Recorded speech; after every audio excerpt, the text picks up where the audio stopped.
Welcome to the Outer Realm with Michelle DeRoche and Amelia Pisano. Airing live on the United Public Radio Network, 105.3 FM in New Orleans.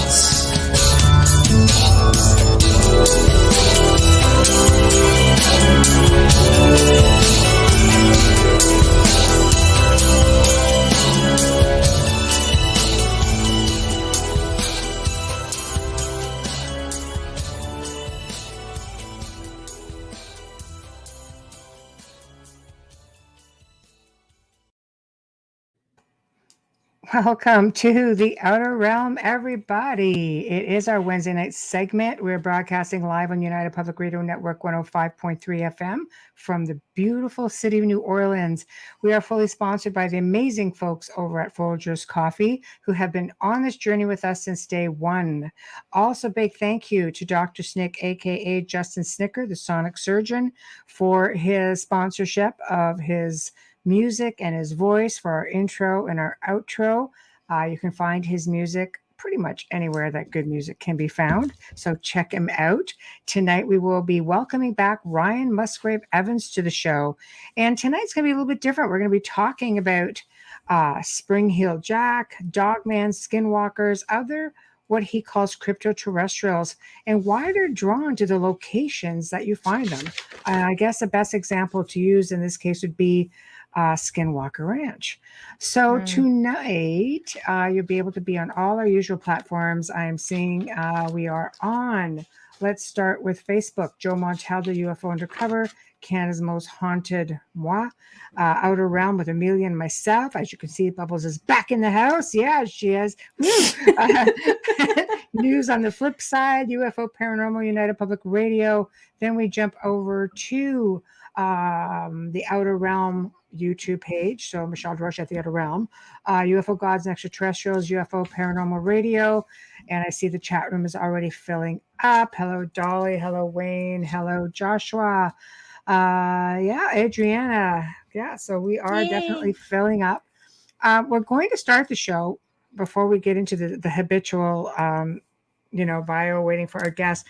Every now and then, we have some guests that just really go above and beyond, and we love all our guests, but they get really, really creative.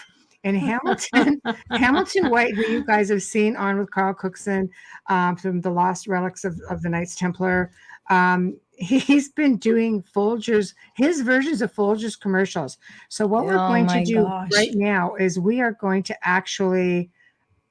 play it for you guys. So ignore everything else in there. It's just one thing we're looking for, not everything else in the screen. We're not promoting everyone else. We're not promoting any of those crisps, chips, or any of that. No, exactly. So we're going to hang tight, and we're going to play this right now. Here we go. Guys, have a listen. Or if you're watching.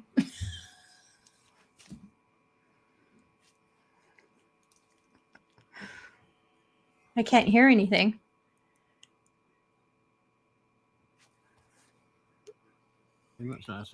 Oh, for God's sakes. Let me go in and start this over. Okay, right. Here we go. Well, here we are at the special request of Michelle and Amelia, who want me to do a TV internet commercial for Folgers Coffee. Folgers. UK Folgers. Wonders of Folgers Coffee if you're out in the wilderness, which is sort of where I am. I mean, there's trees and stuff, so that's out in the woods, isn't it? Yeah, definitely out in the woods. Right, okay. Well, here's my tent, which is where I'm staying. Various things in my tent, so if we get in here... Ignore all that, just saying. Oh my gosh. For you people in America or Canada or I don't know that part of the world. Keeping it with tonight's topic. Right, Michelle, I ought to read about this thing here. Have we had that author on? Things. Apparently that's got something to do with I don't know, creatures that lurk around in the woods. I don't know. I should read that later. I don't know who they are, but something about apes. Big shout out to that author. This is my tent. This is a very good tent because, as you can see, I've actually installed a bar in it, which is one of the essentials if you're out camping. Good choice in a Look at certain that. Drink beverage that I'm Folgers looking coffee. at. What a great plug. Now then, Yeah. to actually UK. make some Folgers Folgers. coffee, I've got this little device here that I bought in the shop, which heats water and also enables you to burn your fingers. And this thing here that had some water in, but I spilt it. But not to worry. What we can do for going out. Oh my god. Around here. I have to mute my mic because I'm laughing. Folgers coffee. Right, your mug here. Where is it? Oh, here it is. Now then. I'm sure it's very relaxing when you're out in the woods to drink fabulous coffee. So let's go with it, shall we? Right. Folgers coffee. What do you need? He has a future on TikTok. Okay, coffee beans. Does it sound like a Folgers? Beans. There we go. Last I looked, Folgers isn't bubbly. No, exactly. But it's the thought that counts. We have to My cut it gosh, off thank before it you gets a so little bit- much. Yeah, before it Yeah. gets a little bit, too chaotic. Yeah. Yes, but I love the sign. This is a part 2. So basically, we have other. I'm sure there will be more. We'll have to talk about the additional. He's there for the week, additional- so who knows? Yeah. So we're going to just stop the screen. There we go.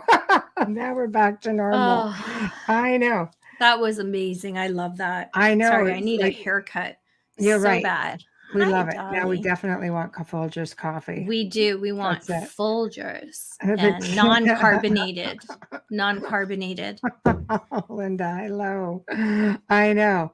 There's a lot of stuff in there, but that's what we have to talk about. No, that was Hamilton's dinner. Sure. There, it was a roast chicken. There we go. That's right. Oh, it's always a lot of fun. He's always a lot of fun. So, Yeah. But we love the effort that he makes, because I don't think anybody's actually done a commercial. Anybody wants to do any little, minute clips of them drinking Folgers and talking about Folgers, send them on in. You never know. You might just end up on the outer realm in front of a few million people. Oh my gosh. When he messaged me, he says, I'm camping and nobody wants to come with me, but that's okay. And he's on his own. He said, I think I'll just make another Folgers commercial. I said, well, get it in soon so we can play it on the show. I know. I didn't expect all the bonus, posted like a few minutes later. products. So Yeah, I knew he would probably have something to do with that carbonated beverage. It is carbonated, isn't it? I'm just glad he shot the little video before he had too many of the carbonated beverages. Yeah, I don't Because think it he would could have been been able to really manage interesting. the camera. if he I think had. in part 1 I got a little bit bullied into sending over certain Oh, Linda Dillman. Hi, Linda. I certain didn't see MG. No, cups. Two, You they're don't making want their to way know. over to England as Yeah. we speak. you don't want to know what he poured in that cup. Hi, Wayne. Hello, Hey, everybody. Wayne. Hello, Michelle. Yeah. With a big, see, this is a fantastic idea. But I thought the Bigfoot would be kind of nice because it keeps it in a little bit in what we're talking about tonight. So that's it. Exactly. Wayne Murphy, Team Temple North America, our newest Woohoo. project. That's right. You guys have to start standing by and waiting to see what's coming up with that. Yeah, you heard me. There we go. Yeah. All right. So Hi, Janie. Thanks for retweeting.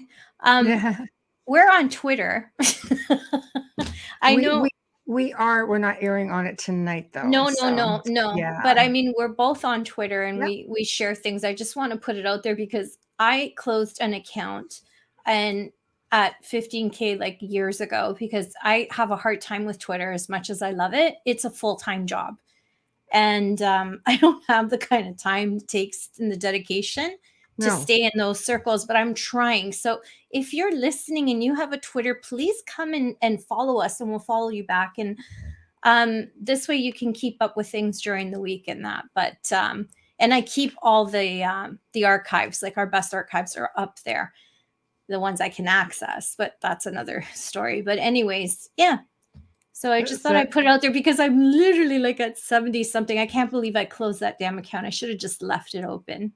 But if you're on Twitter, please come and see us. Absolutely.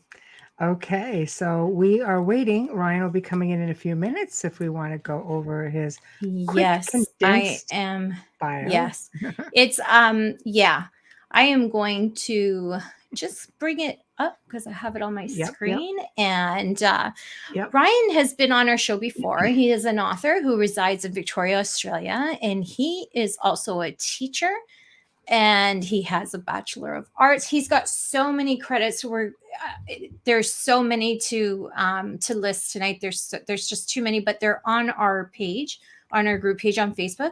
He is also a private language tutor of Irish and Scots Gaelic and a full-time nurseryman and grafter. He is the author of speculative fiction novels, Dead Stars and Dead Womb of the Grave, available in Amazon. And he is a relief substitute primary elementary teacher and a fluent speaker of Irish and Scottish Gaelic, insatiable preoccupation with comparative linguistics, philosophy, folklore, religious studies, and all research into the paranormal. We welcome back Ryan Musgrave Evans. Hello. Bubbles went quiet. I'm like, oh, I stopped for a second. Sorry. I'm just getting back after 6 weeks. So it's crazy. How's the weather there? You're heading into cold. the fall? That's cold. Yeah. Well, it's winter. Yeah. Yeah. Well, last time you were on, it was freezing here. So I feel like it's okay. That's right. A fair trade. We're heading into summer in 3 weeks and you're heading nice. into winter, right? Yep. It's raining, cold.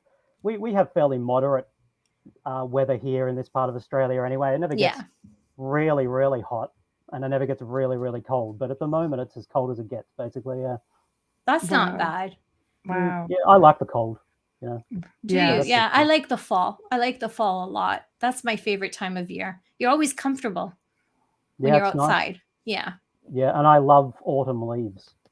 And in Australia, deciduous trees aren't native to Australia, really, or at least I don't think there are many that are. But we've still got heaps and heaps of, introduced species. So Australia is full, especially around cities and built-up areas, full of, North American and European deciduous trees, oaks, elm, beech ash, and things like that. So it's lovely this time of year. I really love it. Yeah.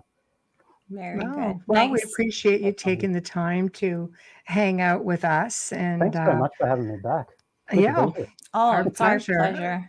Are you kidding? Yeah, you have some interesting ththings to talk about. Where would you like to start this time around? I know we bounced some ideas around, and I said, I said, okay, well, we'll just let you take it, and we'll keep up.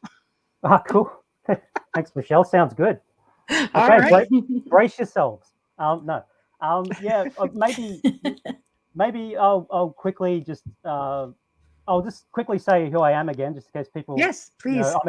I'm Ryan. You did a bit of an intro for me anyway, but I'm 43-year-old Australian. I've been experiencing what people might call high strangeness all my life, but particularly in the last 10 or so years, it's really amped up. And the people, the beings that have interacted with me, visited me, abducted me all of my life, call themselves the Mudjana. And I wrote a book that's primarily an investigation into their presence here through folklore as elves and fairies, where they're interpreted through those lenses in old times. And then nowadays, they're usually considered to be something like ETs or aliens. But their masks have sort of changed. They're indigenous to this planet, although their history is, quite complicated. It's become my passion to investigate them now. So I've just been bitten by the bug of becoming an absolute ufology and supernatural nerd. I really can't stop. I'm just learning all the time. But my real focus is to locate them in the literature, in ancient literature, and then up until modern times and modern cases of abduction and close encounter phenomena and stuff like that. Mm-hmm. But maybe I could quickly go into talking about something that I was going to talk about last time, but I don't think we had time Anything you'd like. Yeah, which was some of your audience might be familiar with the legend of Spring-Heeled Jack. Yes, I Spring-Heeled am Jack was as well. Yeah. This creature or phenomenon and a character, a person, a supernatural entity that haunted England in the 1800s and made a real nuisance of himself and scared. Some of the stuff was, fairly innocuous, like he'd scare people and things like that. But some of the claims are quite terrible, where allegedly this being picked up a woman once and threw her off a bridge. And so there's a continuum of really sort of innocuous stuff to malignant stuff. But the reason that I was particularly interested in this character, who started making an appearance around 1837 in London, and sort of tailed off by the early 1900s, is his appearance and his behaviour. Now, the beings called the Mudgeonah, sometimes when I've seen them and interacted with them, they wear skin-tight dark suits. Now, sometimes they'll wear cloaks with these as well. Glowing red eyes at night, prosthetic claws on their fingers, a kind of a technology on their chest, and also the apparent ability to defy gravity, to levitate, is amongst some of the characteristics of this high-end technology suit, which is like a soldier suit, like a super soldier suit that gives them lots of other powers as well: super strength, speed, intangibility, so they can pass through solid objects. But with the Spring-Heeled Jack was described by people as being tall and lean and gaunt, which is also a factor with the Mudgeonah. Skin-tight suit, a cloak, glowing red eyes, metallic claws, and the ability to leap over coaches and hedges and up 20 foot high onto buildings in a single bound and things like this. So this is so when I first found out about this guy, this being, I was just intrigued, because I was thinking perhaps this is an example of a boa suit being seen in England in those times. Now, if it is the Mudgeonah, I'm terribly embarrassed, because they were misbehaving something chronic. But apparently as well that they were impervious to bullets, where this guy, if it was just one, maybe it was several individuals. If this is all true, of course, this is a narrative, a story, but it strikes me as perhaps having a ring of truth to it. There was an army barracks at Aldershot in Surrey at the time that had 10,000 troops stationed at it at any given time. This huge army barracks, where Spring-Heeled Jack would go in and scare the soldiers and run his hand over their face while they were sleeping, and they'd take shots at him and they couldn't kill him, and he'd leap around and escape. And so this interesting and bizarre character may possibly also, legend has it, have given rise to the Batman character created by Bob Kane in comics. Because now Bob Kane himself never claimed to have been influenced by this idea, but around about 1903, I think it was the last known case where someone claimed to have had interaction with this Spring-Heeled Jack. And then it all sort of, I think Penny Dreadfuls, those old comics and things like that, they'd write a lot of stories about him, and the gossip and the narrative around him sort of went from him being a villain to maybe being a kind of benevolent superhero, maybe an aristocrat that had a cave as a bit of a hermit. This is just sort of like the stories that developed over time about him, where he sort of made a metamorphosis into maybe being something like a superhero, an aristocrat with a lot of money that would creep out at night from his cave to fight crime. And some people have suggested that that Bob Kane may have been influenced by this. Now you've got, billionaire Bruce Wayne. Right. It's debatable whether Bruce Wayne's a good guy or a bad guy. I remember when I was a kid, my dad always used to say to me, Batman's a bad guy. He's there to maintain wealth disparity. He's protecting the rich from the poor and all this. So when I was a little kid, I was like, okay, so maybe Batman's bad. But but the idea that there's this tension between Spring-Heeled Jack perhaps being evil or perhaps being a good guy is interesting, and it tickles me to think there's a possibility that, just a possibility, it's just conjecture, but that we have the comic book character in the movie character of Batman in some kind of roundabout way due to Mudgeonor influence in England in the 1800s. Mm. But, Yeah.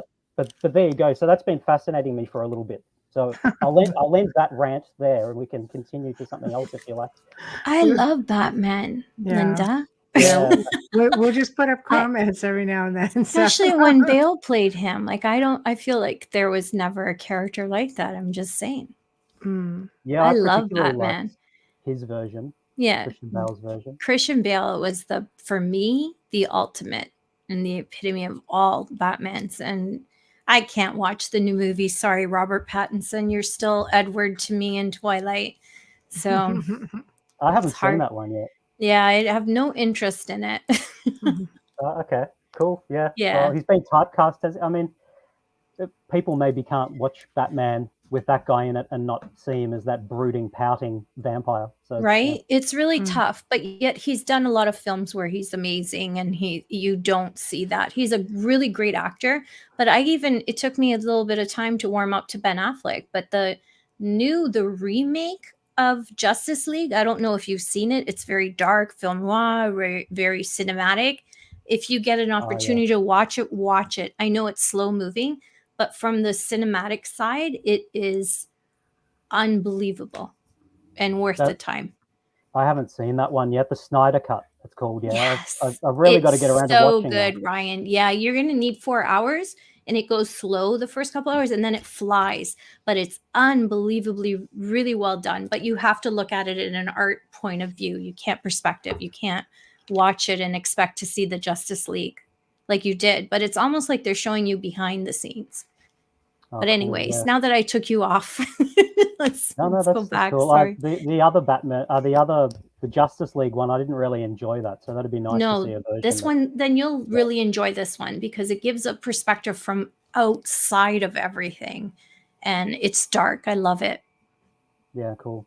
It was Michael Keaton's Batman that really introduced me to Batman when I was a kid. That old one with Jack Nicholson as the Joker. Yes. Danny DeVito as Penguin. Yeah, that was Batman Returns, the second, with Michael Keaton too, yeah. So Michael Keaton is sort of like an unusual choice for Batman, but I think he sort of pulled it off, you know. But still, anyway, yeah. So what else do you want to talk about? Well, that's up to you. We talked about what I'd like to touch up on a little bit is we talked a little bit about, I mean, here we call them dogmen. Wolf people, wolves. We talked about different cryptids, Bigfoot, skinwalkers. In your opinion, with your research, what are they? Are they interdimensional, dimensional? Are they extraterrestrial? You're saying that they're more based here, crypto-terrestrial. And why do they choose specific locations? And again, I'll use the example of skinwalkers in Skinwalker Ranch, which is an anomaly in its own right. Yeah, okay. Yeah, the idea of, I think, of werewolves and dogmen, in my opinion, now there may be such a thing as werewolves and dogmen in some other sense. I'm not sure, but in my opinion, at least a lot of the lore about dogmen that's developed over the ages and werewolves has come from people witnessing Mudgeonor in boa suits in particular. Part of their cryptolect or their camouflage language as well that the Mudgeonor use is mimicking wildlife. Right. And they have barking and growling language. They also have twittering bird-like songs. They also have sounds that are more like monkeys and foxes and things like that, depending on where they are. And it's to fly under the radar, really, so that they can be having interactions with each other. And if you're out in the forest and you hear a distinctively human voice, of course your ears crop up. But if you're out in the forest and you hear, growling or twittering birds and things like that, it just blends into the background. So, growling dark beings moving at really high speed and galloping on all fours, which is another feature of theirs. Their arms, relative to the rest of their anatomy, are longer than ours, and it comes more naturally to them to gallop on all fours. Their children in particular do it, but sometimes the adults do it as well. And they wear prosthetic claws for defense as well. So barking, if you've got this creature running at you with glowing red eyes, barking and growling with claws, people are going to associate it with a dog, of course. They're going to think Wolfman and whatnot. Also, they have a capacity to, with their telepath technology and their helmets, to cast a kind of a glamour on you, to instill in your mind false understandings about what they are and their appearance. They can change their appearance by warping your idea of what they are in your mind without actually them physically necessarily wanting to. So we're the ones that they're leading us to believe we're seeing a certain image that's not really what they are. They can do that, especially, and they can also feed on your own beliefs and expectations as to what you're going to see or what you want to see. The idea that they could even make you see them look even more dog-like than they actually are is a possibility as well. Not that I'm sure why they'd want to do that to you and scare you like that, but still. So whether or not there are actually dogmen out there and werewolves and things like that's another thing again. But I think these guys, a lot of the time it's their suits. Now, having said that, there's also a factor in all of this, and you especially have it, as you said, Michelle, at Skinwalker Ranch, but in lots of different places throughout the US and also in Australia, especially like ranches and farms and things like that, especially places that are bordering on wilderness areas, state parks, national parks, where you will have people seeing giant wolves the size of small horses, or like dire wolves, that sort of thing. Dire wolves, yeah. And other kinds of giant canid-like creatures with the big bushy tails that look like some kind of megafauna that should have died out millions of years ago. Or giant hominids that really, according to established science, should not exist at all. But then we have ideas, of course, of Sasquatch and Bigfoot and whatnot. And again, that doesn't necessarily mean that Sasquatch and Bigfoot don't exist as societal creatures somewhere on the edge of our world. But there is this element where there's this overlap with what I'm calling crypto-terrestrials, or the Mudgeonah, hidden earthlings, these people, and these strange kind of monstrous beings that seem to be physical and tangible. They can attack cattle. They can rip up fences. They leave footprints. They could even be shot and have pieces of themselves being blown out the back, like famously the dire wolf in the case of Skinwalker Ranch, where the rancher was actually shooting it and it had no pain response. Or it didn't seem to. And then just trotted off. And then they follow these creatures, and quite often, they'll go around to copse of trees and the prints will stop, like they've been beamed up, Scotty. They just disappeared. So I've been calling these creatures transient life forms, TLFs, because they seem to be transient or transitory, in that they don't really have some kind of established true essence of being, almost like they're tools, almost like they're productions, almost like there may be biological creations, robots, perhaps made out of DNA of some kind, of genuine creatures that existed once, of dire wolves or some other kinds of canids or hominids that once were, that are no more, but that they have. But this is conjecture, this is my theory about what some of these beings might be, but that the crypto-terrestrials, the people, use them as guards, as guard dogs, to over the top of their subterranean habitations, to keep people away, to scare you, and they deliberately choose animals that are monstrous to us, that would scare us, which means they don't have to come up themselves to keep people away necessarily. They can let these creatures do it. And in the sense of the famous Skinwalker Ranch case, written about by Colin Callagher and George Knapp, and then the documentary made by Jeremy Corbell, whatnot. It seems to me that the motive of the beings, in that case, the crypto-terrestrials, was to get rid of that family. It was psychological warfare. They were not welcome. probably for multiple reasons. The crypto-terrestrials had deigned them to be inappropriate. They had dogs, they had guns, they're dangerous to their children. They were trying to even move the them along. indigenous of the area were terrified, and they wouldn't even speak of skinwalkers on average, and they had very healthy respect for it. It just seems like Skinwalker Ranch and other properties along that whole mesa seem to have very unusual things going on there, ranging from extraterrestrial yeah, Linda, there are portals. There's just a lot of really rare things going on that you just don't seem to see all that, like All a in mix one of spot. everything in one place. Yeah. Like Robert Bigelow, when they were doing a lot of their science experiments, whatever it is that they found, all of a sudden it's like, no, we're done here. And I know now it's ongoing with a whole new set of scientists and people, and they're coming up with spectacular things. No one seems to have captured any cryptids at this point, though.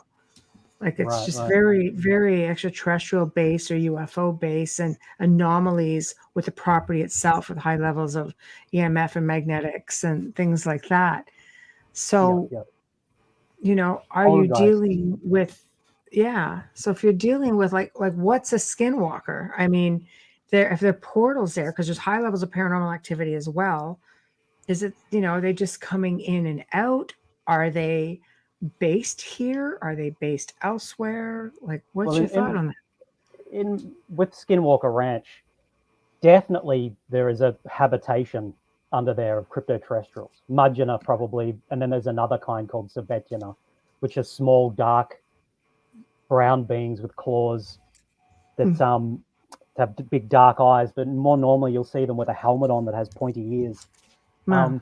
And they're about 4 foot tall. These beings, they live underground, flesh and blood beings related to us. Sometimes I call them sister species, but maybe it's more accurate to call them a daughter species because they have this affiliation with us where they're kind of a future version of us in one way. But but as for portals and things like that, the Mudgina have what they call Agaling, which is the black star, which is a place that is beyond duality, that is neither this nor that is a world of potential before it's actualized. And they can manipulate this plane so that they can duck into it and appear anywhere they like, basically, or pretty much anywhere they like. And portals, they can move in and out, so they can travel from one end of the earth to the other. Well, they've got a triangle also in there that things happen. Oh, okay, so, is this on the documentary? I haven't been keeping up to. It's definitely they've discovered it. Skinwalker documentaries. Yeah, they've discovered it during the research that they're currently doing with the series. Just with experiments that they've done, and there just seems to be this triangle area. Okay, right. That's on the property and covers the property, or that's interesting. Triangular. I know. There isn't anything that's not there. That's the whole thing. It's like the entire field of paranormal is on those, that acreage. It's like, what the hell is going on here? Yeah. There's a sister case in Colorado, I think, the Colorado Ranch. I can't remember the name of the ranch. Really? For a long, long time. Timothy Good wrote about it in one of his books, and different people have been talking about it for years, but it has a list of identical phenomena to Skinwalker Ranch. I think I know the one you're talking about. It's called is it Stardust? The Stardust Ranch? Not Stardust. I think I've forgotten the lady's name, but the head of MUFON in Colorado grew up there. Right. Like a lot of extraterrestrials and stuff like that are there all the time, right? Yeah. As well. And disembodied voices, Bigfoot, other kinds of cryptids, poltergeist activity, portals opening and closing. And in that case, the rancher years and years ago met the beings responsible. So I put this in my book. In my first book, I talk about a bit about this. But in that Colorado Ranch case, it's actually called. Sorry, Ryan. It's actually called Colorado Ranch. Okay, so it's a different another one altogether. It's actually called Colorado Ranch. You had it right. Okay, so that's a whole other was Yeah, another there could be one then. another one. Yeah. Yeah. And he met the beings responsible, the beings behind it, where he actually felt compelled, I think, to walk to a certain hill, and he met two people, thin people with helmets on their heads, with skin-tight suits that were changing color, big blue eyes, blonde hair. So this is a typical Mudgeonner. He said they were only 5'6", so that's not very tall for a Mudgeonner or tall white, but they take a long time to grow. So a Mudgeonner that's 5'6" is probably going to be about 80 years old anyway, 70 or 80 years. And then by the time they get to 100, they're about 6 foot. They keep growing. They end up being 9 to 10 foot tall once they get to really advanced ages, like 700 or 800 years. But he actually met them, and they said to him, "We're going to allow you to remember this. We don't really want you here. This isn't really working out for us, is it? We're going to have to come to some other kind of agreement." And they let him remember, and he wandered off. But there's an example of a rancher in one of these situations where there's, a plethora of different kinds of high strangeness that normally we wouldn't associate with each other. And then he actually got to meet the dudes behind it. And it's these guys. It's these chalk white, when you actually see them without any suits on, when they're letting you remember what they look like. Right. They it's these people, for the most part, most of the time, the beings that Charles Hall called tall whites that he wrote about in the Millennial Hospitality books, even though we presume them to be aliens and not have an evolutionary connection to Earth, they actually do. They're indigenous to this planet, and they've returned to bolster their failing, unraveling genomes because they're not the healthiest. But anyway, yeah. So what is your thought then on like, again, let's just backtrack to Skinwalker Ranch quickly, because what is a Skinwalker? We know what the indigenous lore is, and because it seems to have that wolf tendency as well. Do you feel that it is one of them? They're Mudgeonner. That's, in my opinion, that's just them. It's another cultural interpretation of the same race that is responsible for most of our mythologies and folklores, and it's given rise, in my opinion, to a lot of our religious beliefs over the years, because they were all present in the ancient Middle and Near East, in ancient times, in Mesopotamia and Egypt, fueling a lot of our later religious systems that are based on these older religious systems and things like that. Not necessarily deliberately. I'm not necessarily saying that they are, through some kind of, social engineering, making religions for us and all that kind of stuff. But just that them being an empirical reality, a presence that sometimes impinges on our world, we as humans that are storytelling creatures try to fill in the blanks. And we say, what is this? Is this some kind of god? And then we make up backstories as to how that relates to our worldview, already established worldview, and blah, blah, blah. But so skinwalkers, in my opinion, are just another facet of cultural interpretation by the Utes. Was that in Utah? Where you have the when they were Hopi and interacting with Utes. Mudgeonner. Yeah. That they would be interacting with these underground people that would come out, would cast glamours on them, change their shape, or make them think that they had changed their shape, run around on all fours, barking and growling. One of the handy little elements of the telepath technology that the Mudgeonner use is to be able to instill irrational fear into a person if they decide that they're a threat. And so this kind of response that you get in these cases of high strangeness, where people are out in the forest and suddenly they just feel a bit weird and they have a baseless fear sort of grips them. And then they might start walking away, and then it will just pass. And if they go back to that same spot, it'll be back again. This is something that they use. It takes them years and years. They start training from when they're kids to use this telepath tech to manipulate the minds of Homo sapiens, to instill fear in us, or the opposite, to instill feelings of love and acceptance. Mhm. If they think that that is a better angle to remove you as a threat, depending on what kind of personality you are. But yeah. So in cases of Skinwalker Ranch, you know, the family at Skinwalker Ranch explained experiencing that kind of stuff. They saw the Mudgeonor there as well. You know, one of the craft that the Mudgeonor use, like I said before, in the Colorado Ranch case, the guy met the Mudgeonor. But in the Skinwalker Ranch case, they saw the Mudgeonor anyway, because they saw their craft, not only the big black triangles and boomerangs and whatnot, but the small white craft that are sometimes called RVs, or I think it's probably the same thing that people would say Tic Tacs nowadays. Yeah. And they can be quite small, the size of a car, larger, the size of an RV or bus, larger again, and look like, and they're white normally, or pale grey. They can be as the size more like a train carriage, or a diesel engine, with a series of windows along the side, passenger transport.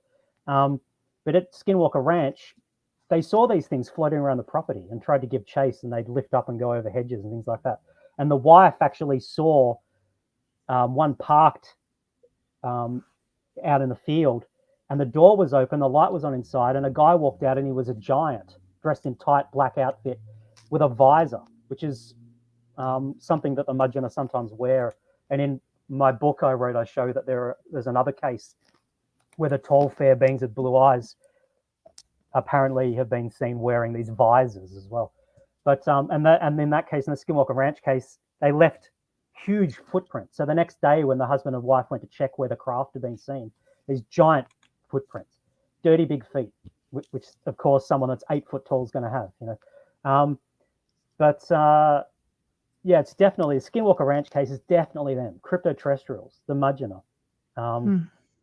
And you know, so I don't want to be sort of like, you know, sometimes I get myself in trouble sometimes with people that are interested in paranormal stuff, because they say, "Oh, you just say everything's the Mudgeonor." You know, it's pretty boring. Some would argue it. Come on. You know, in my opinion, most stuff is. You know, probably not all stuff, but most. Well, is there any being like let's go with vampires, for example. There's questions for you with respect to that, because there's a lot of theories with that. He says, I have a question for Ryan with respect to vampires. I think this is a two-parter. First of all, do you have stories of vampires in your country? And secondly, do you feel that perhaps they are extraterrestrial in nature, which is something some people do think? Well, again, I know that I'm very predictable, but I think a lot of the Mudgeonor presence has given rise to vampiric lore, especially when you're talking about tall, pale, gaunt beings in hooded robes levitating and shooting across the fields, and especially like their hands are really long. They have 4 really, really long fingers, like half as long as our fingers, again, their fingers are, with a small vestigial thumb that's only about half as long as our thumb though. But these long hands, skeletal looking. In Australia, I'm not quite sure about Indigenous ideas in Australia about vampires, and whether I'd imagine there would be. Actually, yeah, there are actually. I've forgotten what they're called though. In some of the nations, the countries in Queensland, I think I was reading, has something like that, but where they had these dark beings that would come out of the earth and would drink people's blood or eat people and things like this as part of their dream lore, but the dreaming. But I don't know much about that. And when it comes to vampiric lore, not that I know that much about it, but with European vampiric lore, I think nowadays there's a much stronger line between vampires and zombies. But I remember in the past when I'd been interested in researching vampires, that in ancient European lore, vampires and zombies were kind of the same thing. They were revenants. And people would, some of the descriptions of vampires bursting out of graves and stuff like that sound to us now sort of more like zombies, all decayed, and the notion of sort of like a tall, aristocratic, pale, handsome, sexy vampire guy or something like that is sort of more of an invention of like the 1800s or something like that. But there's But definitely a lot of stories. Look at the Count Saint Germain, for example, who spent a lot of time in oh New yeah, Orleans, right, from Europe and yeah, Paris, and I mean, I think the last sighting of him was like in the 1970s or something crazy like that. And yet there was like paintings with him. There were eyewitness accounts of what they like what they said he looked like back into the 1700s. yeah. Wow. Yeah, yeah, So I don't know, like that's one prime yeah. It's example. incredible. So you tend to think like, are they extraterrestrial or just like Yeah, dimensional? yeah. That I remember being interested in Count Saint Germain a long, long time ago, and learning a bit about him. Yeah, that's just such an interesting case, isn't it? Oh yeah, Um, yeah. yeah, Well, you for to sure. think about it, it's just like he's got to either be traveling back and forth like time traveling, or it's got to be a shapeshifter, or it's got to be extraterrestrial. It's got these really long lifespans who just kind of keep popping in, or Yeah. we just don't have that, we know of the capability to have that kind of a lifespan. No, that's right. That's yeah, and there were Yeah. people that were still alive that could vouch for him as being the same person. Sometimes, wasn't there as well, where people that had known him when they were a kid in one Yeah. context, many, many years later, they were like octogenarians or something, and would say that's definitely the same dude, hasn't Mhm. aged. Oh yeah. Yeah, time travel is an interesting idea with that. I hadn't thought of that one. Maybe that's him. Yeah, That theory pops up a lot more now. We're a little Yeah, bit well, more open about it. it yeah, does, Yeah, it does. You start to wonder even about shadows. We were talking about that with a guest. Are Yeah. the shadows or are they time travelers? I believe it was Mike Rixiger, right? Yeah, Mike Rixiger Yeah. thought that too. Yeah. Yeah. Do you want me to? Yeah, you can see it. I wasn't sure if you could. I can see. Yeah, I've got my glasses Okay. on. I am just coming back from 6 weeks of being Yes, I wasn't sick, sure if you Ryan. could So I'm see. You so can't see. sorry. I'm out of I feel like Okay. I'm coming for the first day of school. Linda Dillman asks, do you think the paranormal or aliens have infiltrated our governments, or are they just greedy humans? Loaded questions. Wow. yeah. I miss Linda. I'm glad she's back. I think. Well, I think that the powers that be, that whatever you want to call them, like the shadow government or the power structure that's behind elected officials and elected governments, I do believe there are these entities, these groups that of, the top 1% of the 1% that own most of the wealth and all that kind of stuff, that are making all the decisions behind closed doors. I think they, in my opinion, are frightened of the crypto-terrestrial presence, and sometimes take into consideration what the crypto-terrestrials are doing and how they're behaving to dictate what kind of course of action I'm going to take. But I don't know whether, the idea of, crypto-terrestrials controlling the government and actually like telling them what to do and this, that, and that. I don't necessarily think it's like that, but I do think that sometimes these uber powerful people are influenced by the crypto-terrestrials if the crypto-terrestrials bother to make it known what their opinion is about certain things. And I'm very certain that the time has run out when it comes to environmental issues with this planet. Not just global warming. Lots of people say global warming is not us; it's a natural cycle. Yeah. Climate change. Now, but if climate change is natural and it's not to do with us, that's still a moot point, really, anyway, because we are responsible for destroying so much of the environment, destroying species, really messing up our planet's biosphere in lots of different ways. Otherwise, anyway, and that it's a really weird thing to me that certain powerful people in the world now are very much on board the push for new technologies to get us off fossil fuels, something which just not too long ago in the past they would never have been. Fossil fuel industry is just making powerful people too much money. But all of a sudden, they're playing to a different tune, a lot of these powerful people, and they're like, hold on a second. If the boat goes down, we're going with it, and it looks like they're starting to sort of play along those lines. there is a distinct possibility that they've been influenced by the crypto-terrestrials, because the crypto-terrestrials are here now again, living in our Earth, and they do not want our biosphere to be damaged. They want to return it to something of an earlier pre-industrial human stage in that respect, and they don't have a sense of humor about it, you know, like so. So in that respect, sometimes I think maybe the crypto-terrestrials have an influence on world politics, geopolitics, and things like that. I agree. Just putting up comments here. Yeah. So Amelia, do you want to catch it or? Sure. Dolly Saffron says we are responsible for destroying ourselves mentally, physically, and spiritually. And this one here. I agree. R.A. and Horace are related. Raw. Oh, it's Raw. Sorry. I don't know much about this. I'm learning. Birdmen or dogmen, they were worshipped in Egypt. I do know what that figure looks like, though. Dolly, you'd be impressed. I've been watching all that ancient stuff. Yeah.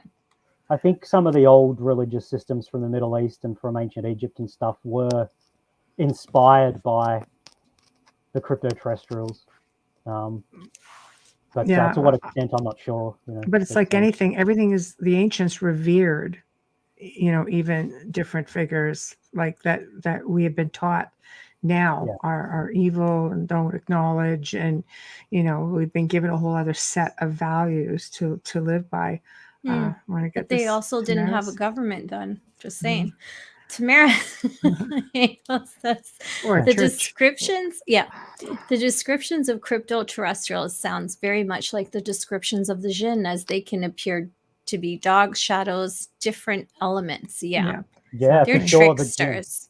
The jinn, virtually, like you read about the jinn, and they are identical to the Celtic fairy faith idea of fairies and elves. Not fairies with little ladies with wings and elves like Santa's helpers at the North Pole, but older ideas like in Gaelic what you call Nasheechan.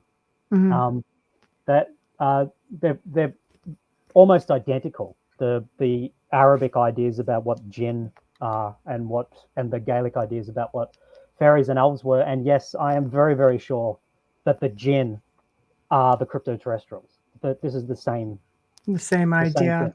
To say just cultural understandings, interpretations of a flesh and blood, highly sophisticated, advanced race. Even though they are flesh and blood and just as physical as we are, they nonetheless have advanced technologies that are so robust that they can, travel through portals. They can move to different dimensional realities, different timelines, different worlds.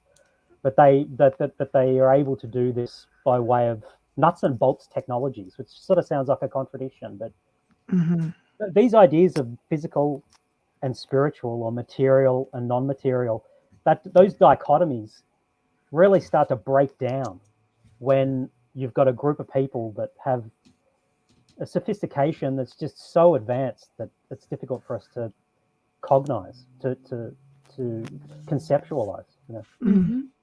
Yes. Michael Kennedy says, I think it is very telling that Bob Bigelow spent so much of his own money studying what's going on at Skinwalker, and now is putting all of his money towards consciousness studies and the afterlife. So very good point, Michael. What did he find there? I haven't seen all of those shows. He shut down, like, just, okay, we're done here. And then all of a sudden, that's right. Is it fear or is it enlightenment? It'd be interesting to see which one of those two caused him to do that. Yeah, that's right. Yeah, they were using a fair bit of money from the Pentagon as well. They were being financed. Colin Kelleher. That speaks volumes, Ryan. Colin Kelleher and George Knapp, their more recent book, Skinwalkers at the Pentagon. It's an interesting book. It's a little bit dry because it goes into sort of the bureaucracy of it all. But it turns out that the National Institute for Discovery Science, NIDS, was being financed. I think it wasn't a huge amount of money in the grand scheme of things. I think they were allotted like $5 million for Skinwalker Ranch. That's a and lot other coming from related the Pentagon. Other related areas. Why was the Pentagon so interested? Sorry, Ryan. Oh no, Well, that's a good question, isn't it? I mean, I suppose that they see that It's there something is they're some never kind going to tell you, right? So, yeah, and there's a possibility as well. You know, I mean, a lot of people in the Pentagon presumably know all about this kind of thing anyway. mhm. Mhm. But whereas NIDS, I'd imagine, are curious, a curious bunch of scientists that are nerds about the paranormal, but they are ignorant in the sense that they're not in on the joke. They're not they they don't know what's going on and they're trying to find out, and so they're applying for money and they're doing all this kind of stuff. But the thing is that there's people in the Pentagon that already know the answer to all of these things. Mhm. You know, and of course there's do. people in the American government that know it all, Absolutely. but it's just not out. So the idea that yes, some people in the Pentagon they already know this, but then now they're going to finance a group to investigate something that they already know. No, which suggests perhaps there's a possibility that a scenario where they're going to pretend that we can all now find out together. If you know, if groups like NIDS are financed by the Pentagon and they can work stuff out and find stuff out, then there's plausible deniability, and people in the Pentagon that already knew a lot of this stuff can just say, "Oh wow, that's cool what you've worked out. We're just hearing about it for the first time too. Yeah. Yay!" You know, and then they can pretend that they never knew, because that's where they get in trouble, where they have to admit that for the past 80 years they've already known about all this stuff. But yeah, anyway. Yeah. There you go. Oh, the Cool. Mothman. Yeah. Yeah, bubbles, Ken yeah. Keyser. Hi, Ken. Ryan, comments or insight into the Mothman prophecies? Well, again, I am very predictable. So, Yeah. Mothman is a cultural interpretation of these boa suits. So the military suits that the soldiers and guards wear for these Mudgeonah group. The book I wrote has it on the cover, but I know that this is going to be audio to a lot of people, isn't it? But I'll put this up anyway. But Yeah. if people look at on Amazon and look for my book Children of Orion, just to see the front cover at least, that's a good rendition of what they look like. That was done by Mark Randall, who's a very cool dude, by the way. Did the artwork for the book, American artist. Sometimes they wear cloaks as well with this gear that they wear. When they levitate, they start to blur over. They become sort of blurry and almost look like they're furry. And then they can levitate. And then usually though they don't wear a cloak. And they have a long nose-like appendage, which is that comes up over the top of the helmet, which is for resonating and amplifying sounds, so that they can produce these massively powerful roaring sounds and hoots and things like that to travel over long distances. And they also have a breathing device to keep out.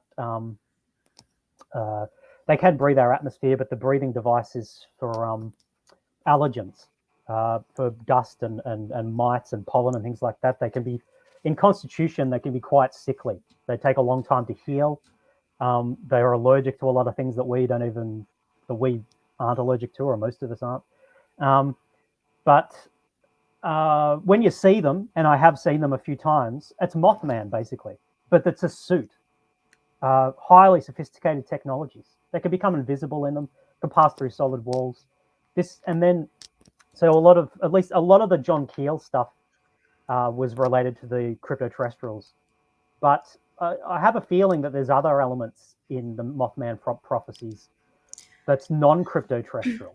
Now, this is a thing as well that happens, I think, with a lot of people that investigate the paranormal and become well known. That counterintelligence initiatives launched by the powers that be, that want to keep these things secret, try to muddy the waters. And I've got a feeling that John Keel was being subjected to, as well as genuine crypto-terrestrial interaction, counterintelligence measures of a big way to try and confuse him, to baffle him. It's my opinion as well that, you know, there's a cool series, I recommend people watch it, called Halia. If your audience hasn't seen it before, it's free on YouTube. Bunch of ghost hunters got called out to Eastern Kentucky. where there were reports of pale kids chirping children coming up out of mines and tapping on windows and things. But they launched an investigation. I think there's a couple of series of that. I don't think there's a third That's one yet. crazy. Yeah. But It's but like, is but it similar to like black-eyed children? Like just they because they do that too. I don't know where they come Okay. from. I don't think they've No one established does. that, but they go up to the windows and doors and Yeah. Okay, yeah, They yeah, yeah. wait for an invitation. wiggy little things. They are wiggy. With the Halia investigation, it's like, I, in my opinion, after watching the 2 seasons that exist, the first season, in my opinion, is more interesting because in the second series, I feel personally that the group of ghost hunters were subjected to some kind of counterintelligence. That after they'd made the first season, people in the know found out about them. When they made the second season, there was a hand of disinformation being involved in it. That's just my opinion. But I really recommend people should watch that. It's Greg Newkirk. I can't remember all the names of the people that are in it. But Halia, Hellier, East Kentucky. It's a really cool show. Okay. Lots of Mothman Prophecy-esque phenomena in the Halia series. Lots I'm of gonna check that out. synchronicity, lots of and they did a lot of those things where they have like sensory deprivation. So they'll have a member of their group doing sensory deprivation and covering up their eyes and ears and all that kind of stuff. The ping And then pong balls. other group will, so the other members of the group will ask questions and they'll hear responses and things like that. The way you were talking about the Mothman and that, like the way you were describing it, it brought me back to the film Predator. Yeah, that's right. They can cloak like that. Now I've seen them cloaking like that, where you can still see like a distortion, like a heat distortion or something. Yeah. But sometimes you can't see them at all. No. And that's and I'm not sure why sometimes their technology works better than at other times, whether sometimes they want you to be able to see them a little bit, so they deliberately do that, or whether it comes down to different kinds of suits and how advanced they are, because they rely on a lot of our technologies and infrastructure, where a lot of the craft that they build and a lot of the technology that they have is based on our materials and industry, and as Charles Hall writes in his books, some of their craft are made out of stuff that you can get off the shelf at our hardware stores, where they don't necessarily always have ultra sophisticated tech. They brought back with them from their other timeline some stuff that's grown, like biological craft that's grown in 0G atmosphere, craft that are sentient and almost, you'd say they're alive probably. They have some of that as their fleet, but the majority of their fleet is made up of systems, technology, craft, gadgets and toys that are using their advanced science to utilize our technologies to great effect, to really dramatic effect, far beyond anything we could do with our own technologies. But so one of the craft, well, I've been on a couple of them actually, but one of the craft that I was on once had bus seats from our buses in it. No way. And the windows and things like that just looked like there was stuff like that we'd have on our buses and things. And the seats for the pilots looked like they were out of our fighter jets. So they utilize our infrastructure because they have a limited infrastructure of their own here. But anyway, so I'm getting off the point here. But so some of that might explain why sometimes their technology works better than at other times. Like sometimes their cloaks seem to be able to cloak perfectly, but then sometimes you'll see them and they look more like the Predator, and that might be because they're simply using an inferior costume. It's like a glitch, almost like they're glitching. Yeah. You said something very interesting from the other timeline. So do you believe that we're having 2 timelines right now? Yeah. Well, I think there's an infinite amount of timelines, but yeah, the way that they work is. Because I'm not sure I'm liking this one. I don't think anyone is. Where things are just cheerier and happier. It's just so dramatic. This one. Yeah. Yeah. I think. Well, it's the kind of time. Like you could say that they are time travelers, if what you mean by time travel is more like Rick and Morty, you know, if I can use a pop culture reference, you know, Rick and Morty traveling between different dimensions, different timelines, different universes. But so what they've done, these beings have done, is that they haven't traveled into their own past. They've gone to another timeline that is identical to the way theirs was many, many tens of thousands of years earlier, to find earlier versions of themselves that are compatible genetically. But they haven't traveled into their own past, and they're not really from our future. So they're really interdimensionals, perhaps you could say. It depends on, so they're not time travelers in that sense, unless that is what you mean by time travel, you know. So really it's about, you know, defining our terms. Like some people might say, well, that's not time travel, so they're interdimensionals. And I'd say, yeah, fair enough. But some people might say, no, okay, that's still a kind of time travel. Maybe that's just the answer to time travel. That's how it's done, and still retain the term time travel. Some people there are cases of people waking up in their bed and they are in an entirely different timeline. They're dressed in different clothing. They're in a different apartment, yet they go to their job. It's a lot of the same people. There's a woman right now who's got a reward out. This is what happened to her. She went to her job. Her fiance was missing from her life. It's like he never existed. And it was like there was 7 years that she had traveled to. She goes, and she just woke up that way. She went to sleep in one pair of pajamas, woke up in a different pair, and she's looking around and she's been trying to get back to her timeline, and she's offered a reward to anybody that can get her back to her timeline.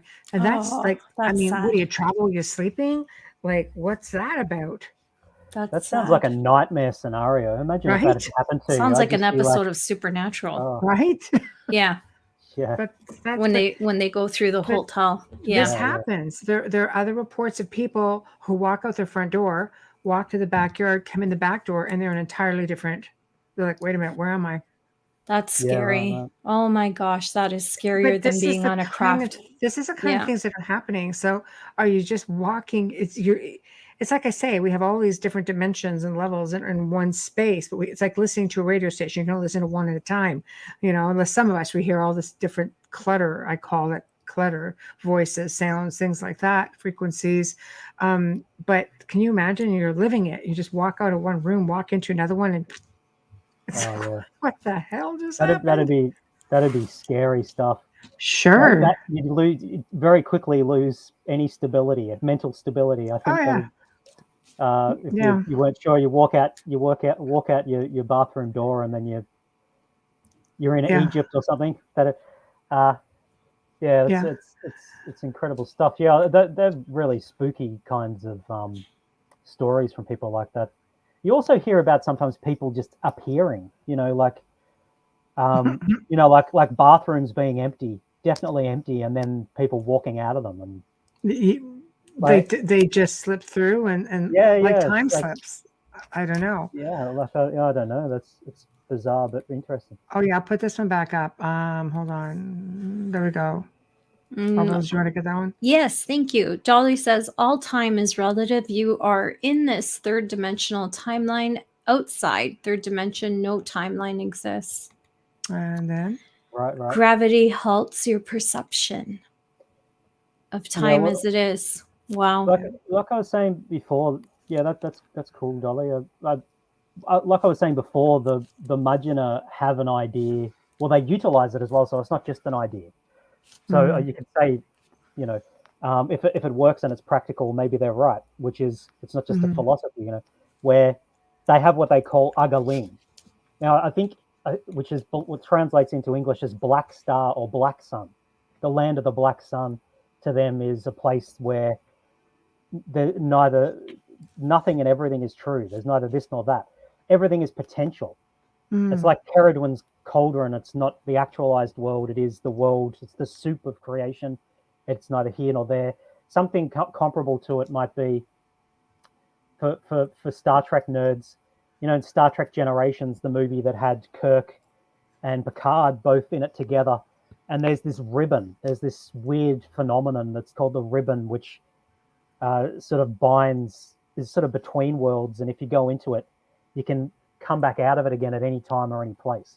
Mhm. It's sort of like that, but it's not. But it's imperceptible, because once something's perceived, it's actualized. So this is a realm beyond perception that is neither this nor that, and they manipulate it and use it to their advantage to. So in a sense, that is outside timelines. It's all timelines and all possible worlds and none. And Mhm. so, because it's not binary, it's not this or that. You know, the real world that's sort of actualized that we know is sort of like a binary world. Binary in the sense that it's this and that. You know, like in a binary language, computer language, what does one mean? One means not zero. What does zero mean? Zero means not one. So they have a definition that is in antithesis to each other. Once you've got two ideas like that are defined in antithesis to each other, you have the building blocks of a language, and you can create a world, and an actual, like, which is what our world kind of is. But this is a world beyond this or that, beyond ones and zeros. It's and if you get access to that world that they call the black star, there's endless supply of energy. I'm not quite sure in what way this is related to ideas of 0 point energy and stuff like that some of our physicists and engineers talk about, whether that's comparable, these concepts. But from their perspective, that's the way they see it. And it's intertwined with their own kind of religious system and spirituality. But anyway, yeah. Yeah, I think it's all fascinating. I think there are people out there who can manipulate all of that, who can easily, go back and forth. And I think once you learn how to do that, I mean, can you teach it? I don't know.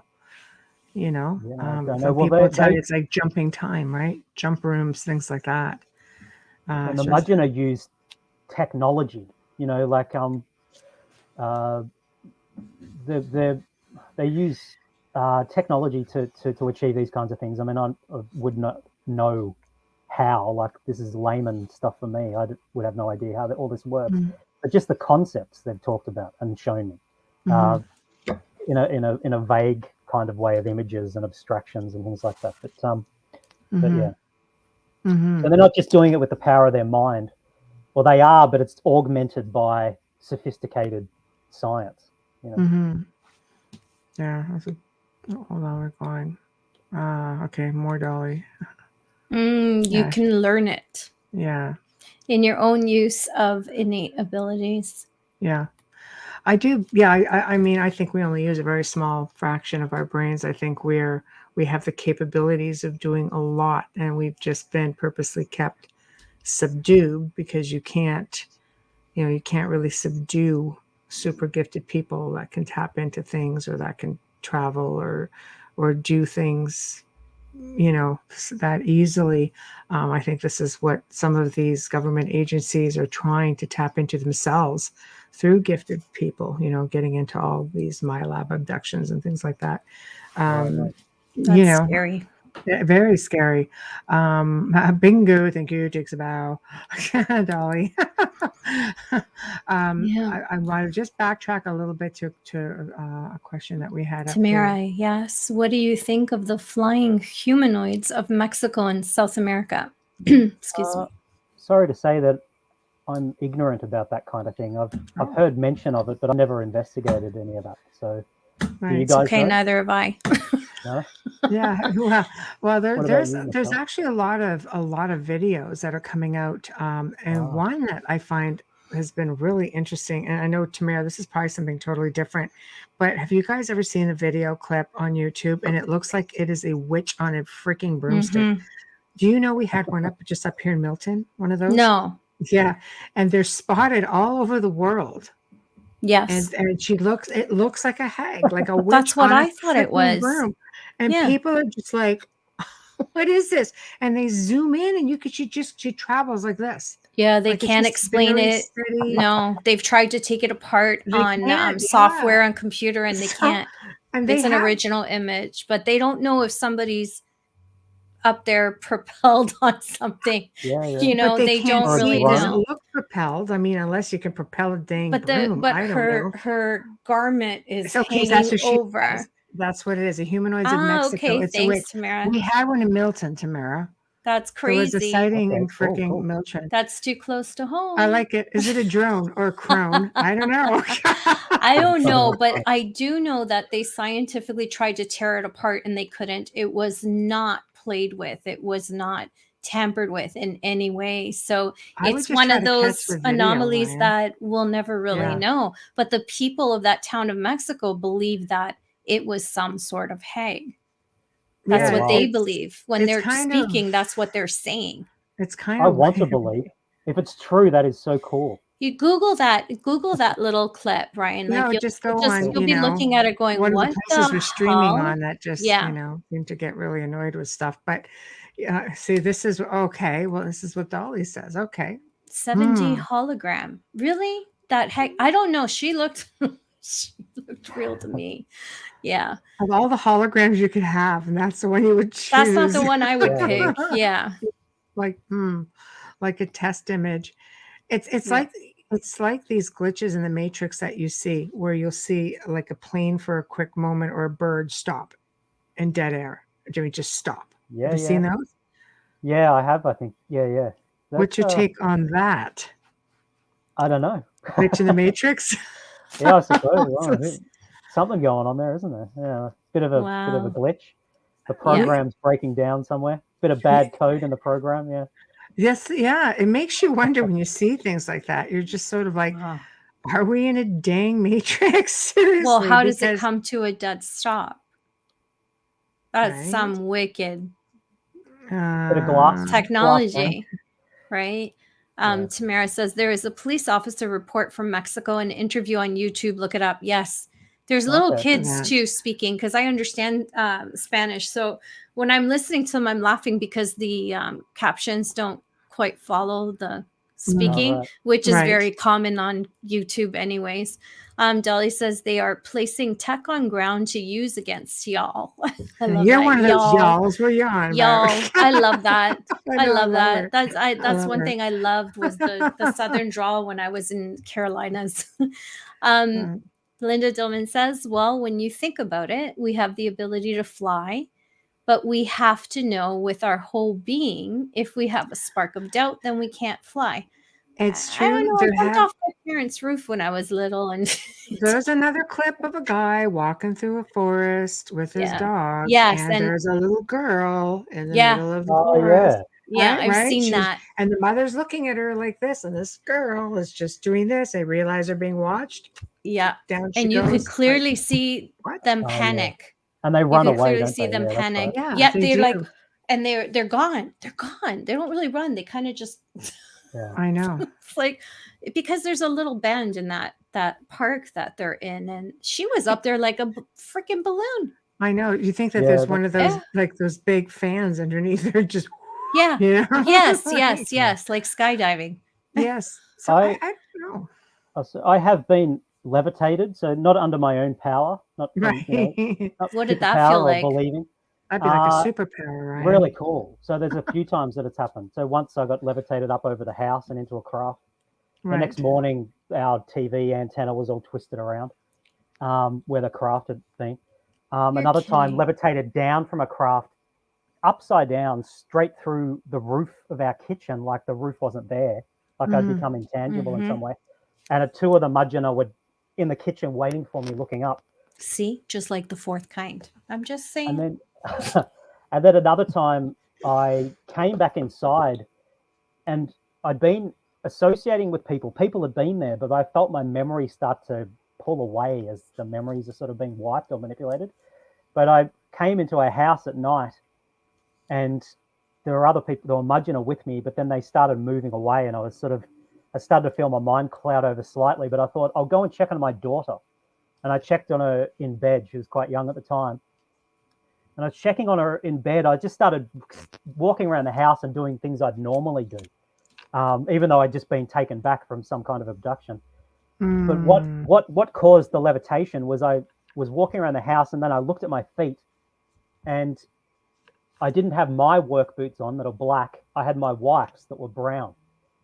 And I thought, my critical mind kicked in. I was like, hold on a sec, I'm wearing the wrong boots.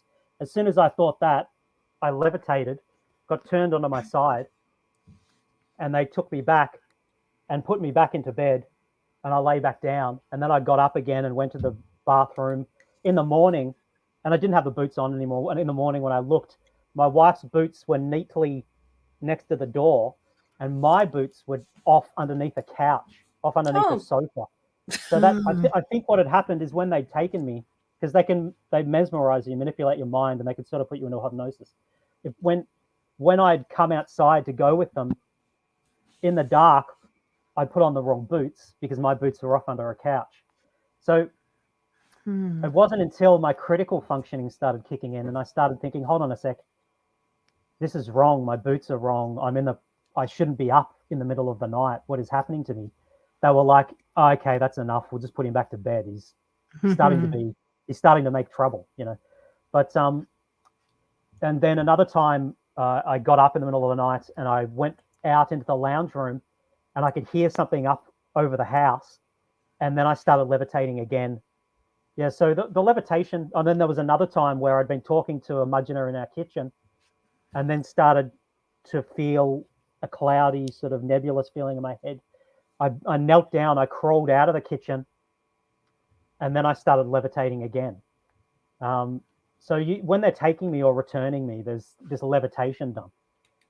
And you just start floating like you're in water and turning on your side, and they move you around if you're not complying properly, or if you're becoming critically minded again. But anyway, no, for sure.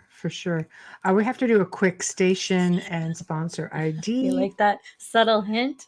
Yes, do it. Yes. You are listening to The Outer Realm with Michelle DeRoche and myself, Amelia Pisano, coming to you live from the beautiful city of New Orleans on 105.3 FM radio. Tonight we have back special guests, Ryan Musgrave Evans, always a pleasure and so easy to listen to. Stream or listen to our archives and the platform that you normally use. Shout out and thank you to the amazing people at Folgers Coffee for fully sponsoring our show from day one. We love you and we thank you so much. Also, a huge shout out and thank you for our intro and outro from Dr. Snick, the sonic surgeon, Justin Snicker, award-winning composer and musician. You can find his music on Amazon and Bandcamp, and you can also find him on social media on Instagram and Facebook. There we go. Yay. So, hey, Mike. So, Linda, do you want to get that one? Bubbles? Yes, sorry, just caught that. David Blaine levitates, but I think he tells people they have to believe he is levitating. Interesting. Yeah, I do think that we have the power to do that. I know Tamara was saying the same thing, that she could see monks, she's watched clips of monks hovering and levitating. Yes. Did you see that? They kind of bounce. Monks are amazing. Yeah, like how much discipline, They do the whole double throat thing and the meditative where they spend their whole lives meditating. We really don't understand where meditation takes us as a society. We're really, I want to say, almost commercial about it, picking up something from YouTube. We don't practice it like they do. So we don't really know unless we talk to and have the honor of speaking with one, where they really go. Absolutely. It's incredible. So getting back a little bit to your crypto-terrestrials, when you think of these beings, they are basically coming in and out of portals. Is this why we just never see them? Yeah, well, they do that, but they can also be invisible through their technologies. They can also, you can also have seen them, and they suggest to you haven't seen them. Do a bit of a Jedi mind trick on you with their technologies. They can tell you that they look like owls. They can tell you that they look like someone that you know. Or they can tell you can't see them at all. But sometimes they also have the power in their suits to literally become invisible. So they have have lots of different tools. If you accidentally see one when you're not supposed to, well, you probably won't remember that. You won't remember that you ever saw them.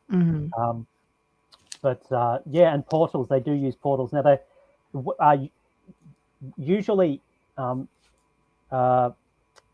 If something comes through a portal, there's normally a sound. Well, that's what I've found anyway. There will be a crack or a click, and then if Sounds you like hear it, static. yeah, like a real, and the larger the object, the more mass an object has coming through, the louder that will be. So if you hear a real crash in your house and you think something's broken, something's fallen, and there's nothing, it can be like a few individuals coming through or a larger piece of technology. A whole craft coming through will usually make a boom, like a sonic boom, a really loud noise. But it's not a sonic boom. I don't know what it is, because their craft flies through the sky. Several times. Through the house. I Yeah. did, yeah. It wasn't ET for me, but No, but here, it's yeah, happened to something me. went right through It's the been a little house. bit darker Yeah. than Yeah, that for right, me. right. Yeah. Yeah. Yeah. And then there's Absolutely. another aspect of when they are when they're using a portal, so they're not really present quite, but they're looking through the Uggaling, the black star. They're seeing you, but they're somewhere else, and you'll hear a tick. So it almost sounds like a clock, Yep. but you can't see it. There's no source. Mhm. Now, like some countries in the world have insects that make clicking sounds and ticking Mhm. clock-like Yeah. sounds anyway. But Right. also, so just because you hear that doesn't necessarily mean that's happening. I don't want to make people too paranoid, but it can be them doing that. And then also there's sometimes, but not always, there'll be a smell like sulfur or rotting flesh when objects come through these portals, and it's something to do with the effect that this technology has on the atmosphere surrounding the portal, and that smell can stick to them, but is not from them. It's just the act of going through the portal, and it can remain on them for a little while. So this is like the old fire and brimstone, where sometimes you'll see paranormal creatures and they'll have this smell, is part of the portal. It's a legacy. It's a residue of this kind of portal traveling. Yeah, like the demonic theory. Can I just Yeah. sorry. Thank you.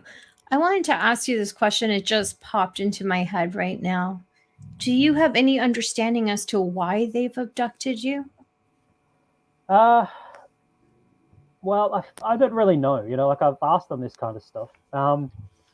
Because they have what I call prophetic technologies. They have technological advancements that allow them to peer ahead into possible futures, potential realities, and behave accordingly, so that there will be a particular outcome that they want that's positive for them, and it can be like long term, the next few years, maybe even next centuries or whatever. And they're manipulating reality in that sense, and I call it piloting reality, like people pilot a TV series by releasing an episode, or when you pilot a research project, where you do a test, they can look into the future and decide what course of action to take here, then there, if that, then this, then that, then this. So it's like they're playing a game of chess, many, many, many moves ahead, always. And when they interact with some people and don't interact with other people, the reason is not necessarily that clear, because the answer may lie centuries from now. So I mean, I don't know. To put a long story short, that their motivations are mysterious to me. I do get along with them. I enjoy their sense of humor. I'm not frightened. Now, I don't know whether that's because they've manipulated me to suggest to me not to be frightened. I certainly was frightened when I was a little kid sometimes, and also just about 10 years ago when a few things were happening, I was quite fearful. But they rebuked me for that. And they even said that's weak. They told me at one stage, they said, "Do not be frightened. This is weak." Wow. We roll our eyes at you. One of them said to me at one stage as well, where they appreciate courage. Now, it's a lot to ask a person to be courageous in some of these situations, especially when they let their mental manipulation allow it to lax a little bit. So if they're controlling your mind and they're making you apathetic, so that you're in a situation where you'd normally be frightened or normally thinking it's a strange thing to be hanging out with an 8-foot tall blonde dude in your kitchen, you don't have the normal reaction. You're like, this is normal. After it's finished, you go, holy, that wasn't normal. And then a fear response might kick in. So sometimes they can manipulate your mind to make you apathetic. But if they start to relinquish that and allow you to get your faculties back, and you automatically start responding with fear, that can annoy them sometimes, especially if they've been interacting with you for a long time. Yeah. but they're all individuals, and some of them can be more manipulative than others, have, you know, senses of humor that are unfortunate. Other ones are much more caring, nurturing, compassionate individuals, just like us, you know. Mm-hmm. No, it's like every society. Oh yeah, so I'll put that back up for you. It's like every society. You have your good, you have your bad, right? That's right, and it's the same with them for sure. Yeah. After I read this, I'm going to ask you a question. Okay, go Thanks, ahead. Michelle. Thank you. Dolly says your mind is running, excuse me, your perception of them. Mm-hmm. Yeah, well, they do rely on your own preconceived notions of what exists in the world, your own belief system, your own vocabulary of ideas, and they can hide and play within that, you know, if they choose to, you know. But yeah, so they are reliant, taking from your own mind, you know, what would be the word I want? Sort of like they're getting inspiration from your understanding to mask themselves, sometimes. So they can pretend to be people that you know. They can even pretend to be people that you've known that are no longer with us. Oh. So you might think you're talking to your beloved granny. You know, you wake up in the middle of the night and your granny's at the fridge getting milk, and she says, "Go back to sleep, honey." And you're like, "Hold on a sec. Granny passed away 5 years ago." That could very well have been one of them. Wow. Giving you something, an image of a person that you would find, you know, calming and soothing. And then you go back off to bed. And then when your critical faculties kick back in, you go, "Hold on a sec. That was a bit wrong." You know, Right. but yeah. I have a question for you. I can't remember what I ate yesterday, so I don't remember. I have short-term memory loss, actually. I'm just wondering, forgive me if I've asked you this before. Is anyone in your family, like your parents or siblings or relatives, have these experiences the way you have? Well, I'm one of 6 children, so I've got a few siblings. Yeah. Only one of my siblings is younger than me. Most of them are a fair bit older. And I'm not quite sure about them, and I have talked to them about my experiences, and they haven't said anything. Yeah. But my parents have. Okay. And my dad, when he was a kid, saw a tall, dark figure peering in his window at one stage. He remembers seeing. And he also had an experience where he was lying in bed and an invisible person sat on the edge of the bed and leant over to him and giggled into his ear. And he freaked out. And he's also seen UFOs. And my mother used to have experiences sometimes where she'd feel hands on her in the middle of the night and people doing things to her feet and stuff like that. Like maybe I've had a lot of that kind of stuff as well. Sometimes you wake up mid-procedure where they're actually doing something to you. So yeah, that both of my parents have. And also things going missing. You know, a typical sort of Mudgeonor interaction. They can be tricksters, but they're also curious about our world. They'll steal things, but they usually return them.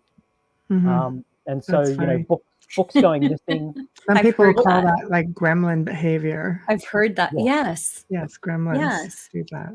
Something going missing, and it's not there. And then when it's returned, it's put back in a place that you would definitely have seen it, or it's exactly where it should be, or whatever.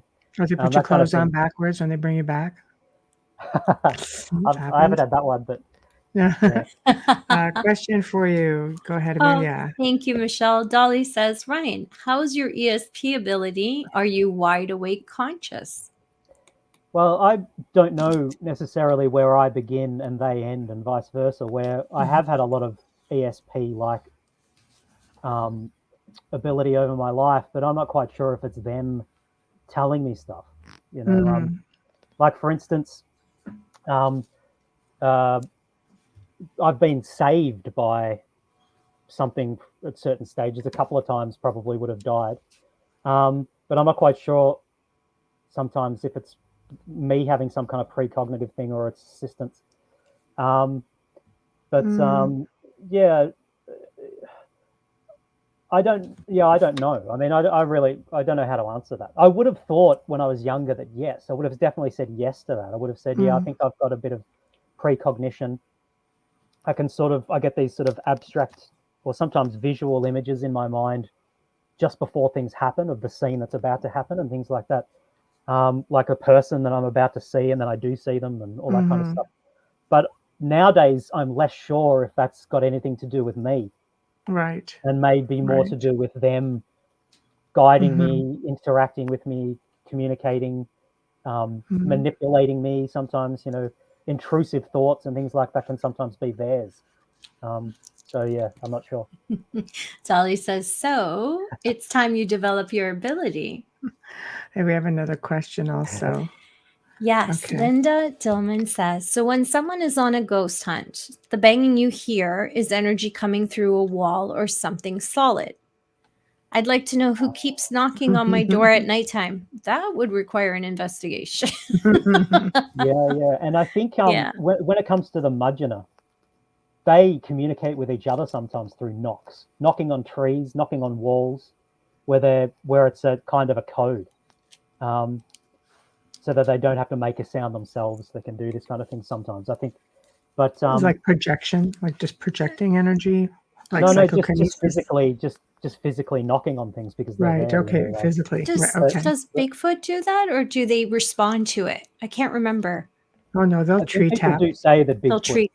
Yeah, does that kind of thing. Yeah. Yeah. I mean, and this is but again, I'll return to being boring. A lot of Bigfoot interactions with the Mudgeonah, like for instance, the Sierra Sounds. I think last time I was on, I talked about this. The Sierra Sounds that were recorded by Al Berry and Ron Moorhead in the Sierra Nevada mountains in the 70s are definitely Mudgeonah.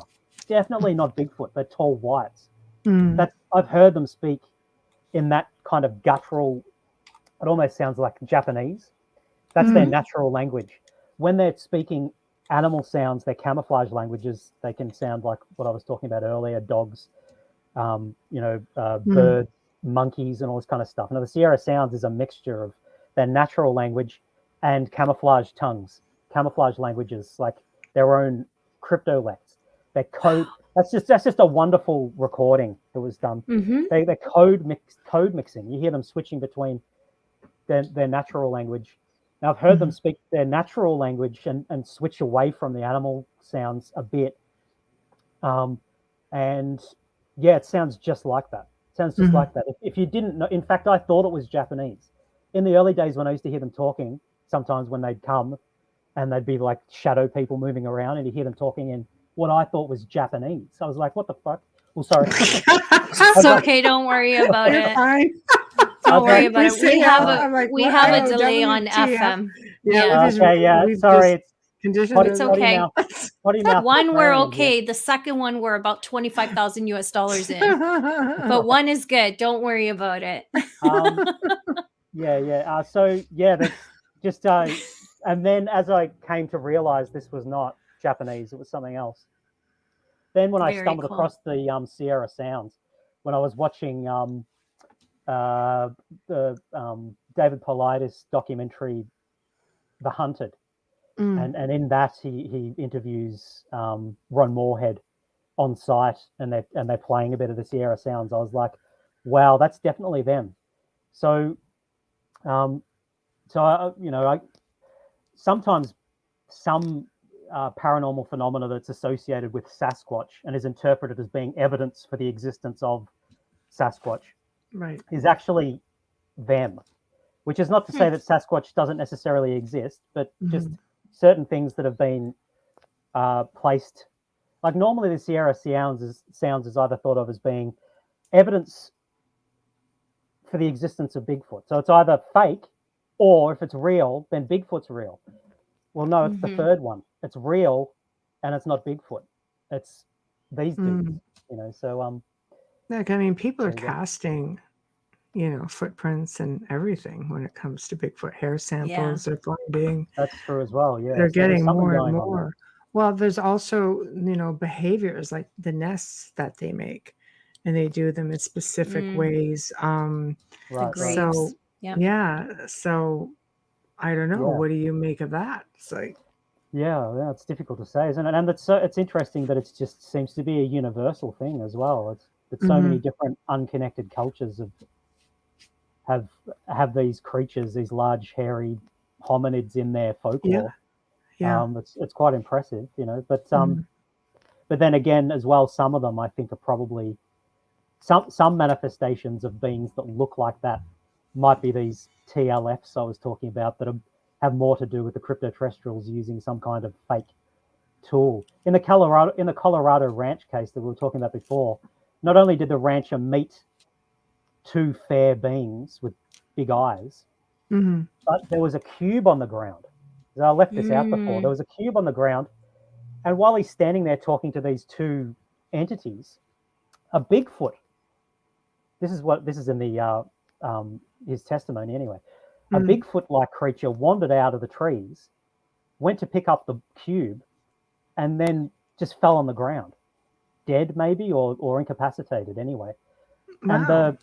And the fair beings said to the rancher, "You see, don't touch these cubes. They are lethal." So they'd expressed to him earlier, "Don't touch these." And it was almost like they used the Bigfoot as an example of what not to do. So now the idea that Bigfoot was a real creature with a life of its own makes that story seem incredibly cruel. But if the Bigfoot was some kind of biological robot or creation, Right. then it's a different story, perhaps. He's just being used as a cautionary tale, you know, what not to do. But yeah, that's good. I don't know about whether or not Bigfoot's real. Lots of people definitely believe in Bigfoot and wholeheartedly and sincerely and genuinely say that they've seen them and stuff like that. So, yeah. Well, I mean, there's a lot of people putting a lot of time, money, and energy into trying to figure it out. Sure. I think there's just so many. I think it's because it's the one that's most often seen. Like let's just go off and talk about lake monsters for now. You know, they're all over the world, and the most famous, of course, is Nessie, the Loch Ness monster. What is your thought on that? Because is that a crypto-terrestrial? Like they've done samples in the water. They don't think that they've done sonar. They've done everything. They don't think that it can sustain a creature that big for long periods of time, especially with food or shelter, anything of that nature. Yeah, you know, beam me up, Scotty. Portal. What is that? It's like, why not? Why not in the water? Yeah. If it was some kind of unreal thing like a TLF, like some kind of biological creation, then you would ask the next question would be why? You know, what would be the motivation? But because you know, when we're talking about giant hominids, giant wolves, giant dogs, sort of dinosaur-like creatures that are seen at Skinwalker Ranch and other places, those things seem to have an impact on people, and they're scary, I suppose.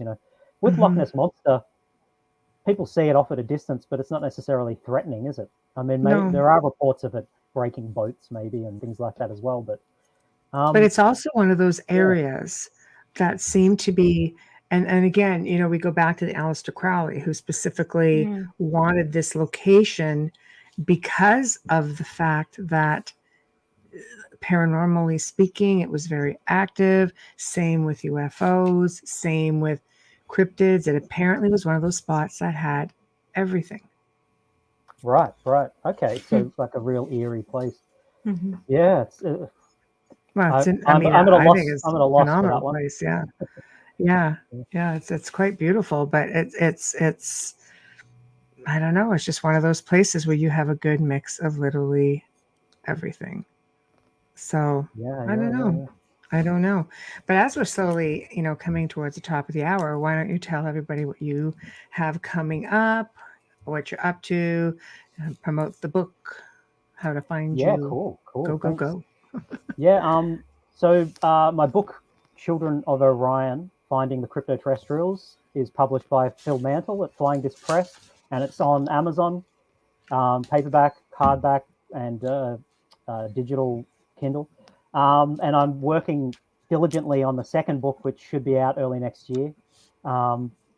and that's going to, well, it has a huge amount of extra cases. I'm building what I call the CT profile further on, Crypto-Terrestrial profile, compendium of characteristics through cases to build a bigger and bigger and clearer picture of who these beings are and what they are. And I got my YouTube channel, which is just my name, if people are interested in looking at that as well, Ryan Musgrave Evans. And I'll very quickly, because you mentioned Aleister Crowley, I'll just jump off just very, very quickly. That reminds me, Aleister Crowley, infamous occultist. People who are interested in ufology will be aware of him, probably because in a ritual he allegedly came into contact and sort of manifested a being and did a sketch of it, and the being looks a lot like what we'd say was a grey nowadays, with a huge head and things like that. And people have made that connection where maybe he had summoned what we would call an ET now, or now that is impressive, that one. But what blew me away was another esotericist, Rudolf Steiner. Yes. And I used to only know him because I was a school teacher. I only really knew Rudolf Steiner from his educational theories and curricula and things like that. I didn't realize in his later life he had this whole other side to him where he was an occultist and an esotericist, and he really came up with a religion, his own religion, anthroposophy, which there are a lot of people that still practice it. And he was such a prestigious writer, but he was such a polymath where he was just excelled at so many different things, and he did sculptures of what he called Ahriman or Ahrimanic beings. And I just saw these sculptures, probably the first time I saw it was 6 months ago, or maybe not quite a year ago, I'm not quite sure. And I was blown away by how similar they are in appearance to the Majina. Now, he was calling them Ahriman and Ahrimanic beings, and he did sketches. He also did a sculpture. And what was particularly impressive to me was the hand. The hand of the Ahrimanic being is very similar to the hands of the Majina, where they have 2 fingers to one side and then like a split, and 2 fingers on the other side. And they have prehensile fingers that oppose.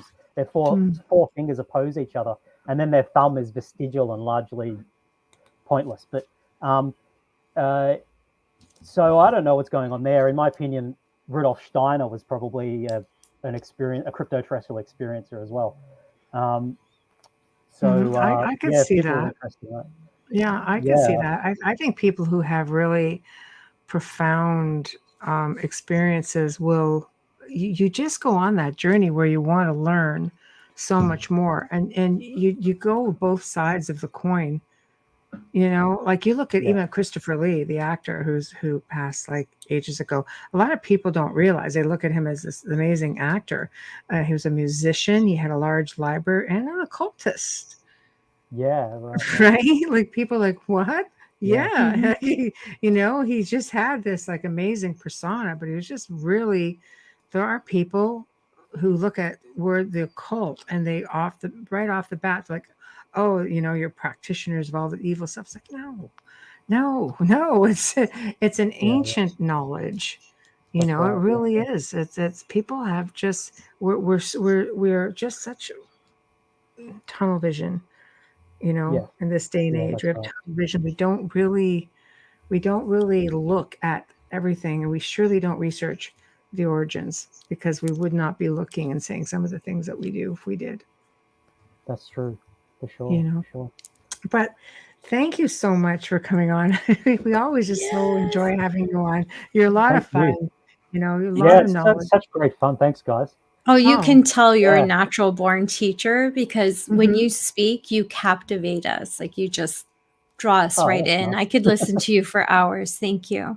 Thanks so much. That's a nice compliment. But I miss you guys. We don't see each other enough. We'll have to do it again. Do it again.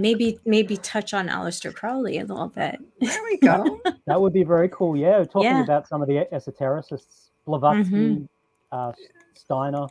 Yeah, that would be fun. I think that paves the way for something entirely different. Just send me some info and give me something to build on, and we'll look at it, and we'll definitely do this again. I love it. So I will email you. Adriana. Very cool. Learned Thanks a so lot. much. Me too, Adriana. Me too. All right.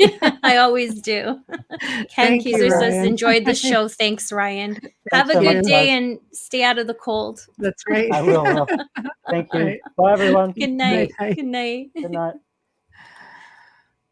Well, we've come to the end of another fantastic segment. It's always fantastic when Ryan is on the show with us. He's just a lot of fun. He's so easy to listen to, lots of knowledge, and really digs deep, you know.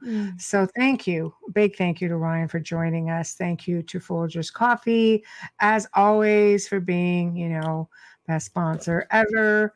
And big thank you to Dr. Snick for your voice, your music. We love you and we appreciate you guys so much. So remember, stop by all of our YouTube channels, International Public Radio, UFO Paranormal Radio, UFO Gods, Extraterrestrials, and go, you know, check us out too at the Outer Realm. And if you like the content, please subscribe. We really appreciate it. We appreciate the, you know, the support, and we appreciate all of you hanging with us each and every week.